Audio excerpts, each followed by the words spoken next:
সাগর দা তুমি কোথায় যাও?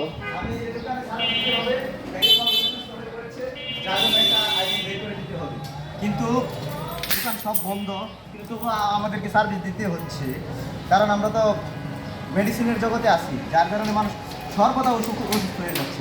অনেকের পাতলা পায়খানা, ডায়রিয়া, তারপরে গাড়ির অ্যাক্সিডেন্ট, মোটরসাইকেল পুরা দৌড়া দৌড়া চালাইতেছে, যার কারণে মারাত্মক অ্যাক্সিডেন্ট হচ্ছে। এখন খুঁজতে হবে, ইঞ্জেকশন দিতে হবে মক্সাক্লাম, যার কারণে খোলার কারণ। ঠিক আছে, ইঞ্জেকশনটা আমাদের খুঁজে বের করতে ভাই হবে। ওইদিকে ওই যে ঠিক আছে, টুল ছাড়া লাগল পাওয়া যাবে না, টুল দিয়ে আনতে হবে।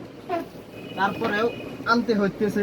আজকে দোকানটা খোলার পরে কিন্তু অনেক উপকার হয়েছে মানুষের, ঠিক আছে? মানুষদের, মানুষ উপকৃত হচ্ছে, আমাদের দোয়া অবশ্যই করবে। ঠিক আছে, এই হচ্ছে মক্সাক্লাম ইঞ্জেকশন এবং রোগীকে দিতে হবে। এই বলে আমাদের ভিডিও এখানে শেষ করলাম। আর তাদেরকে সার্ভিস দেবো এবং আমরা 12টা পর্যন্ত আসি, তারা আমাদের কাছ থেকে সদা সর্বদা সার্ভিস পাবে, ফুল টাইম, নো প্রবলেম।